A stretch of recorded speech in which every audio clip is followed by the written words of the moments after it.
Good evening, friends. Welcome to the channel Play with Words. I am Prashant sir. I am going to discuss simple future. मैंने आपको इसके पहले वाले video में will और शैल का डिफरेंस समझाया था। तो विल और शैल का डिफरेंस मैंने इसलिए बताया था कि आपको फ्यूचर टेंस को समझने में दिक्कत नहीं हो।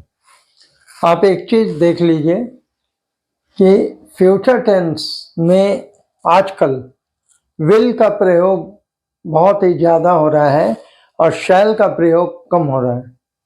ठीक है, शैल का प्रयोग हम लोग कम कर रहे हैं क्योंकि पहले, आज से कुछ दशक पहले शैल का यूज़ ज़्यादा होता था, बट मॉडर्न इंग्लिश में हम लोग बोलचाल की भाषा में और रिटन इंग्लिश में भी शैल के जगह विल का यूज़ कर रहे हैं।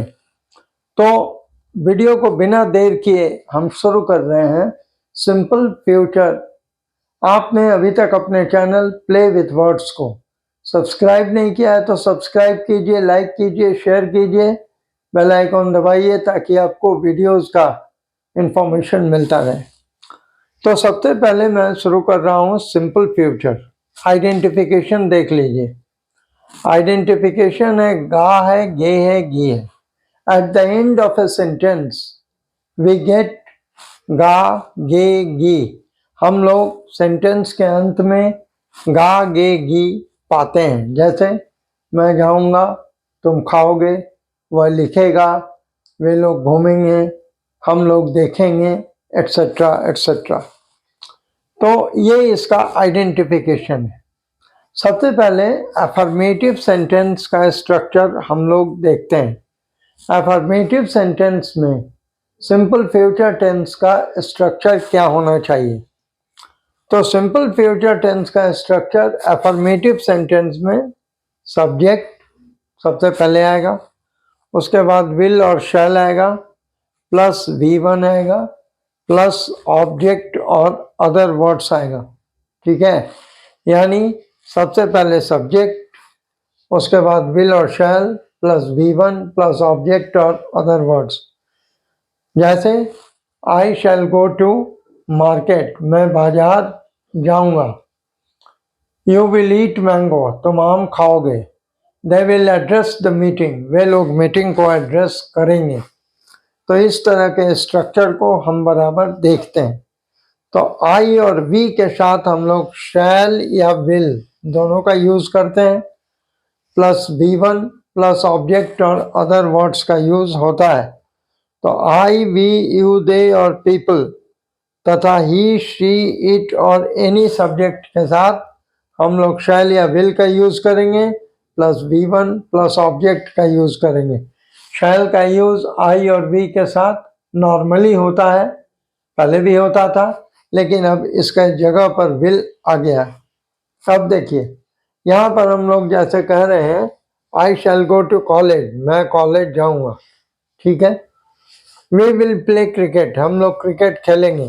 ये देखिए, he will see the museum, वह म्यूजियम देखेगा।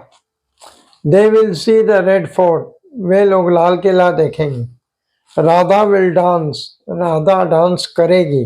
और we shall write an article, हम लोग आर्टिकल लिखेंगे। तो कहने का मतलब ये है कि ये जितना भी स्ट्रक्चर है, आई, वी, यू, दे, पीपल और ही, शी, इट और एनी अदर सब्जेक्ट के साथ आप शैल और विल, यानी आई और वी के साथ तो आप लगाएंगे शैल, आजकल विल लगने लगा है तो will plus V1 plus object आएगा। ये आपका सिंपल फ्यूचर टेंस के अफर्मेटिव का स्ट्रक्चर है। अब मैं आपको निगेटिव और इंट्रोगेटिव भी इसी टेंस के अंदर बता रहा हूँ। अब आप देखिए इंट्रोगेटिव और नेगेटिव कैसे बन रहा है। तो सिंपल फ्यूचर टेंस में इंट्रोगेटिव बनाने के लिए हम लोग क्या करते हैं, सबसे पहले वर्ब को लिखते हैं, यानी शैल और विल। ठीक है, plus subject plus V1 plus object और rest of the words. Rest of the words. ये मैंने इसलिए कहा कि ये इंट्रोगेटिव है, ये है इंट्रोगेटिव, ठीक है, ये है इंट्रोगेटिव। तो शैल और विल, तो शैल आई गो टू कॉलेज, ठीक है, शैल आई गो टू कॉलेज, क्या मैं कॉलेज जाऊंगा। और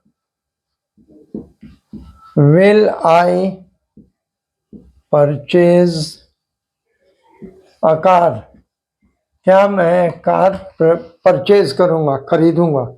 तो आप देख रहे हैं कि शैल और विल के साथ सब्जेक्ट प्लस V1, ठीक है। तो सब्जेक्ट शैल और विल आ गया, प्लस सब्जेक्ट आ गया, प्लस V1 प्लस ऑब्जेक्ट आ रहा है। और will I purchase a car, तो will plus subject plus V1 plus object आ रहा है।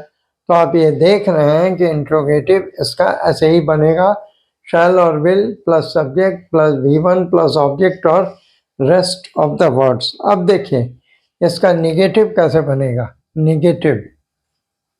निगेटिव सेंटेंस, ठीक है। निगेटिव सेंटेंस बनाने के लिए हम लोग क्या करते हैं, नॉट का यूज करते हैं।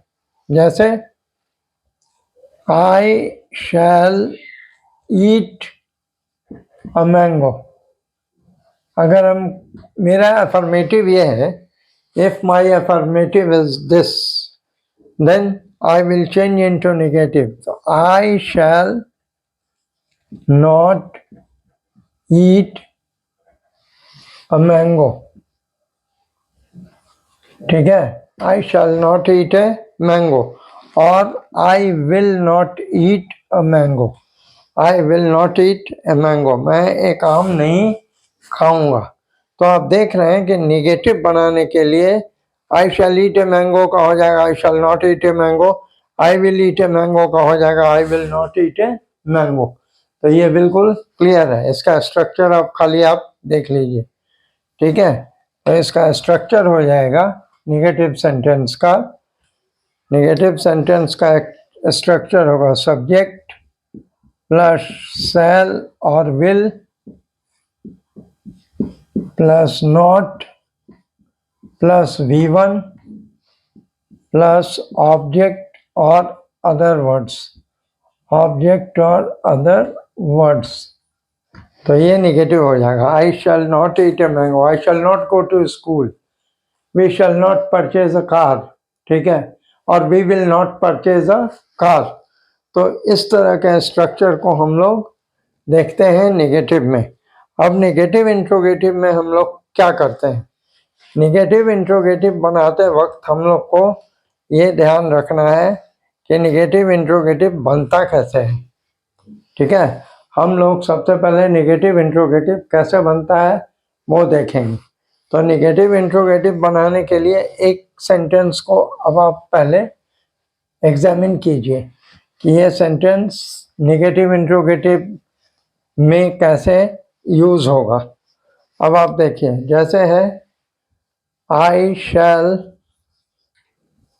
नॉट गो टू कॉलेज, अगर ये सेंटेंस है, ठीक है, ये सेंटेंस है, तो ये नेगेटिव इंट्रोगेटिव में हो जाएगा शैल आई नॉट गो टू कॉलेज, ये ठीक है, ये आपका हो गया इंट्रोगेटिव नेगेटिव, क्लियर है, शैल आई नॉट गो टू कॉलेज।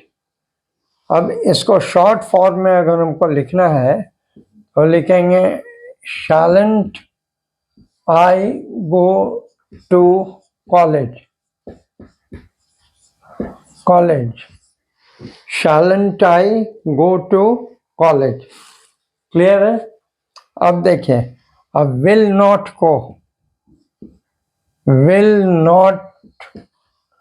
को हम यूज करेंगे वोंट में, वोंट, ठीक है, जैसे will he not do it, mark of interrogation, will he not do it, क्या वह इस काम को नहीं करेगा, तो हो जाएगा won't he do it, won't he do it. ये शैलेंट और वोंट ये शॉर्ट एंड फॉर्म है, शॉर्ट एंड फॉर्म, ठीक है, ये दोनों क्या है, शॉर्ट एंड फॉर्म है। इसका यूज रेयर होता है, ओकेजनली होता है, आप ये कह लीजिए रेयर होता है, ठीक है। इसका यूज जनरल है, वोंट ये जनरल यूज है, ठीक है, ये यूज जनरल है, वोंट का यूज जनरल है।